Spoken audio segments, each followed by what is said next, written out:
साथियों नमस्कार। आज बात करेंगे मंत्रिमंडल विस्तार की और घटक दलों में नाराज़गी की, एनडीए गठबंधन के और आरएसएस के प्रमुख मोहन भागवत के बयान की। उन्होंने आज बहुत तगड़ा प्रहार किया है भाजपा सरकार पर। तो सबसे पहले आपसे अपील कि हमारे चैनल को सब्सक्राइब करें और बेल आइकॉन दबाएं। वीडियो पसंद आए तो लाइक करें, फॉरवर्ड करें और मित्रों को भेजें, कमेंट करें और सुझाव भी दें। अब बात करते हैं मंत्रिमंडल विस्तार की। नरेंद्र मोदी की सरकार बन गई, मंत्रिपरिषद का गठन हो गया और गठन के 24 घंटे बाद नरेंद्र मोदी ने मंत्रालयों का वितरण कर दिया।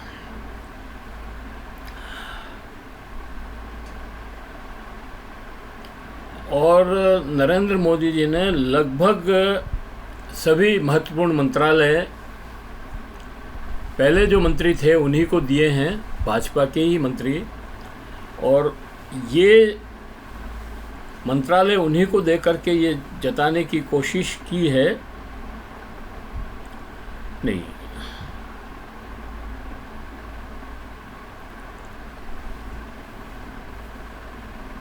कि ये गठबंधन की सरकार भी भाजपा की सरकार ही है और नरेंद्र मोदी की सरकार ही है। उन्होंने रक्षा मंत्री राजनाथ सिंह को बनाया, तो गृह मंत्री अमित शाह को बनाया, निर्मला सीतारमण को वित्त मंत्री और जयशंकर प्रसाद को विदेश मंत्री, गडकरी जी को as it is road transport और कृषि मंत्री शिवराज सिंह जी को और शिक्षा मंत्री धर्मेंद्र प्रधान को। तो ये जो मुख्य मंत्रालय हैं जिनका लोगों से अधिक काम पड़ता है, जनता के बीच में जिनकी चर्चाएं होती है, वो सारे मंत्रालय या नीतियों को जो प्रभावित कर सकते हैं वो सारे मंत्रालय उन्होंने भाजपा के मंत्रियों को ही बांटे हैं।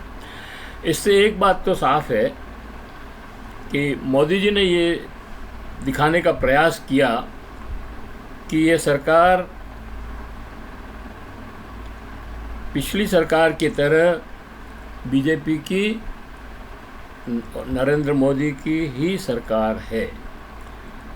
और दूसरी बात ये है कि एनडीए के घटक दलों को एक मैसेज भी दिया है इसमें कि वो सरकार बनाने में तो उनका महत्व है लेकिन सरकार चलाने में उनका कोई महत्व नहीं है। तो ये एक बहुत बड़ा मैसेज है और जनता को भी एक मैसेज है इस मंत्रिमंडल के अंदर कि आपने जो फैक्चर्ड मैंडेट दिया है, 240 का ही हमें बहुमत दिया है। हमें अपेक्षा थी 400 पार की, हमें अपेक्षा थी 370 पार की, लेकिन आपने हमें 272 भी नहीं रखा। हम 240 पे भी सरकार चलाएंगे और वैसी ही सरकार चलाएंगे जैसी पहले चला रहे थे। कोई नीतियों में बदलाव नहीं होगा। आपके जनता के समर्थन के लिए, जनता के पक्ष के लिए कोई काम नहीं होगा। हम पहले भी कॉरपोरेट के लिए सरकार चला रहे थे और अब भी कॉरपोरेट के लिए ही सरकार चलाएंगे। और कॉरपोरेट का मतलब पहले अडानी, अंबानी, टाटा के लिए काम कर रहे थे, अब भी उन्हीं के लिए करेंगे। ये साफ साफ मैसेज जनता को भी है और घटक दलों को भी है। अब जो इसको समझना चाहे समझे, ना समझना चाहे ना समझे। मंत्रालय वितरण में भाजपा के मंत्री तो खुश हैं क्योंकि उनको वो पुराने ही मंत्रालय मिल गए। जो पहले एंजॉय कर रहे थे वही मंत्रालय फिर से एंजॉय करेंगे। तो लेकिन एनडीए के घटक दलों के में नाराज़गी है और बहुत नाराज़गी है, उनके रिएक्शन भी आने लग गए हैं। पहला रिएक्शन तो एनसीपी के अजीत पवार गुट का आया, अजीत पवार का और प्रफुल्ल पटेल का, कि भाई मैं तो पहले केंद्रीय मंत्री था और अब मेरे को स्टेट स्वतंत्र प्रभार दे रहे हैं तो मैं इसके स्वीकार नहीं करता हूं। और उन्होंने मंत्रिमंडल में शपथ लेना मना कर दिया, ठुकरा दिया पद। दूसरा रिएक्शन भी महाराष्ट्र से आया और वो शिवसेना शिंदे गुट का है। उन्होंने कहा भाई हमारे 7 एमपी जीत के आए और आप हमको स्टेट मिनिस्टर बना रहे हो स्वतंत्र प्रभार, तो और आपने एक एक सीट एक एमपी जो जीत के आए हैं उनको कैबिनेट रैंक दिए, तो हमको भी कैबिनेट रैंक चाहिए।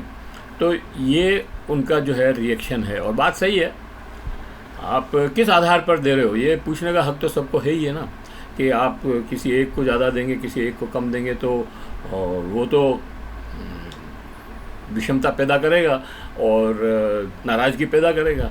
लेकिन नरेंद्र मोदी का तो सरकार चलाने का तरीका यही है, वो सिर्फ अडानी अडानी अडानी को ही दे रहे हैं और बाकी सब जनता जो है पिस रही है। तो वह नाराज़गी है और वो दिखाई भी है नाराज़गी, जनता ने कोई छुपाई भी नहीं है।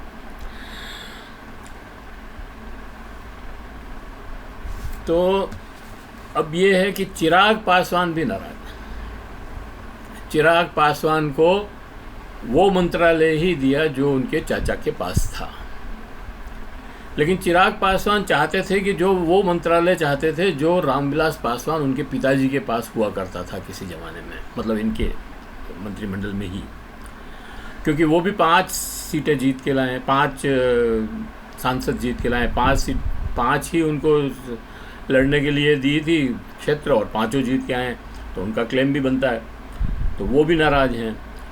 अब जेडीयू भी नाराज़ है क्योंकि जेडीयू के लल्लन सिंह को पशुपालन और विभाग दिया है, जबकि जेडीयू ये अपेक्षा कर रहा था और चाहता था कि भाई कम से कम हमें जॉर्ज फर्नांडिस को जो मंत्रालय पहले एनडीए सरकार में था, रक्षा मंत्रालय, वो हमको मिलना चाहिए। लेकिन वो तो नहीं मिला, चलो वो नहीं भी दे रहे हैं तो रेल मंत्रालय तो कम से कम मिलना चाहिए जो नीतीश जी के पास था वाजपेयी मंत्रिमंडल में, लेकिन वो भी नहीं मिला। तो वहाँ पे भी बहुत ज़्यादा नाराज़गी है। तो इस तरह से बिहार भी नाराज़ हो गया और महाराष्ट्र भी नाराज़ है। अब चंद्रबाबू नायडू को उड्डयन मंत्रालय दिया है। चंद्रबाबू के उनके जो सांसद हैं जिनको चंद्रमोहन क्या नाम है, तो अब लेकिन क्या है कि उड्डयन मंत्रालय नाम तो बहुत बड़ा है लेकिन काम कुछ नहीं है अब, क्योंकि पहले एयर इंडिया हुआ करता था तब तो बड़ा नाम था और बड़ा काम भी था। अब एयर इंडिया तो आपने टाटा को दे दिया और एरोड्रम आपने अंबानी को दे दिए, तो अब क्या करें वहाँ पे? काम क्या है? खाली एयरलाइंस गिने कितनी उड़ानें हुई और कितनी गई और कितनी आई, कितनी फ़ॉरेन गई, यही है काम। तो इसलिए वो भी नाराज़ है। अच्छा, फिर दूसरी बात और है कि नायडू सर, चंद्रमोहन नायडू अपेक्षा कर रहे थे और उनकी डिमांड थी कि लोकसभा का अध्यक्ष पद हमें चाहिए ही चाहिए, इसके बिना बात नहीं बनेगी। लेकिन लोकसभा का अध्यक्ष पद भी नहीं मिल रहा है उनको। खबरें हैं कि चंद्रबाबू नायडू को ये लोकसभा अध्यक्ष नहीं दे रहे हैं और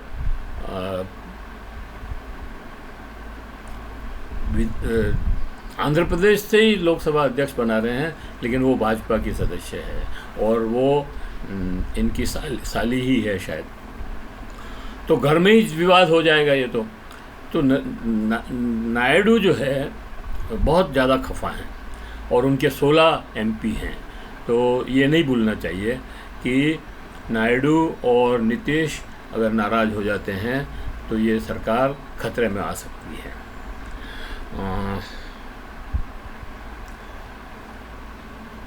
और नरेंद्र मोदी जी ने ये दिखा दिया कि हम 240 हैं, 240 जीत के आए हैं, तो हम हमारी इच्छा के अनुसार ही सरकार चलाएंगे।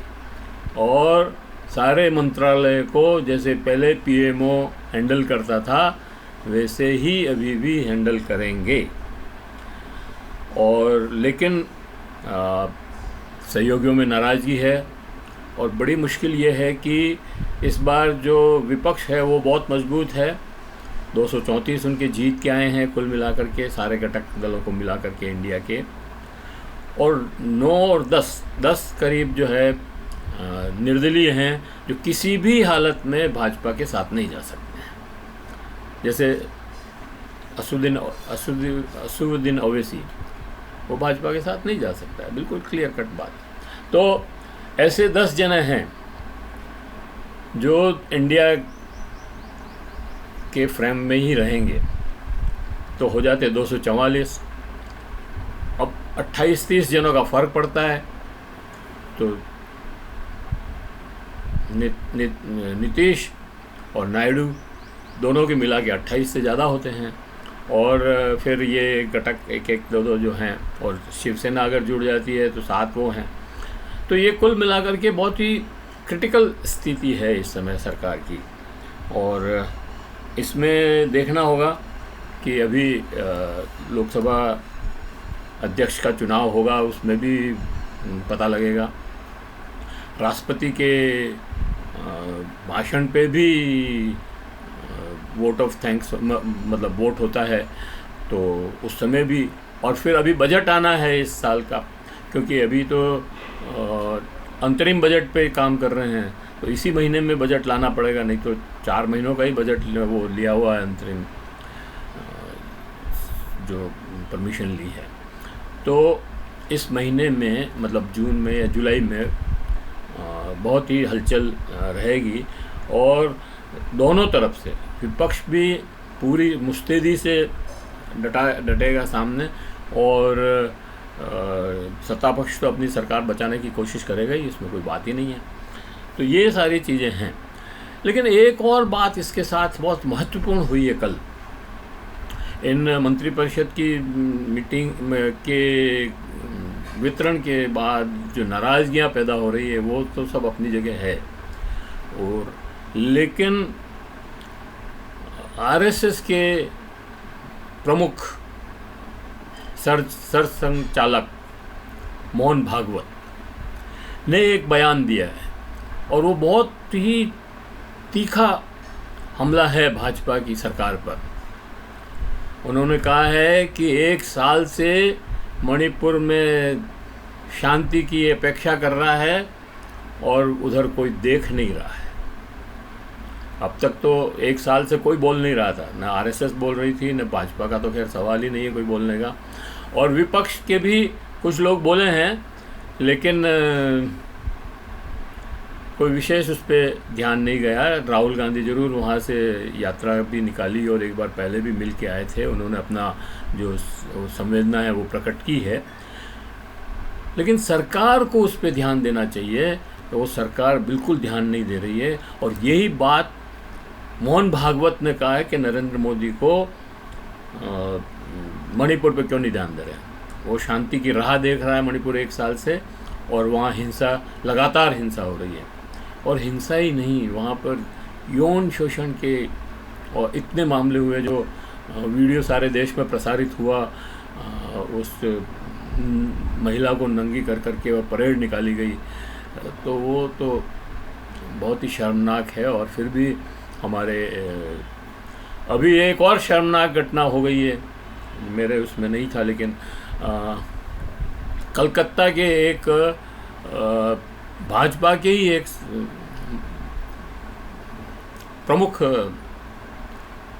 पदाधिकारी ने अमित मालविया पर बहुत ही संगीन आरोप लगाए हैं यौन शोषण के, और उन्होंने कहा है कि भाजपा के ऑफिस में अमित मालवीय आकर के और महिलाओं के साथ बहुत ही बेरहमी से पेश आते हैं और उनके साथ यौन शोषण करते हैं। इसका बहुत मीडिया में भी बहुत आवाज़ उठ रही है और इसकी जांच होनी चाहिए। हम इसकी निंदा करते हैं। अगर ऐसा है तो हम इसकी निंदा करते हैं और इसकी जांच जरूर होनी चाहिए। हम भी मांग करते हैं कि इसकी जांच हो। और ये समझ नहीं आ रहा है, अभी रवीना का आया मामला, पहले 3,000 महिलाओं के साथ उनके जो है वीडियो जारी हुए हैं। अभी ये अमित मालवीय का आ गया। तो खैर ये लंबा हो रहा है, तो मैं इसको यहीं समाप्त करता हूँ और आशा करता हूँ कि आपको ये वीडियो पसंद आया होगा। और अगर आया है तो आप प्लीज़ इसको फॉरवर्ड करिए, लाइक करिए और कमेंट कीजिए और हमें सुझाव दीजिए। अभी तक भी हमारे चैनल को सब्सक्राइब नहीं किया हो तो आप इसको सब्सक्राइब कीजिए। ये सब्सक्राइब करना फ्री टू एयर है, इसका कोई पैसा नहीं लगता है। हम आपसे कोई वसूली नहीं करेंगे। अगर आप सब्सक्राइब करेंगे तो आपको ये जो है वीडियो जो हम बनाते हैं आपको तत्काल पहुंचेंगे। बस यही सब्सक्रिप्शन का मतलब है। बाकी हम जो है इसमें कोई पैसा नहीं लगता है, फ्री टू एयर है। Thank you. ओके, धन्यवाद।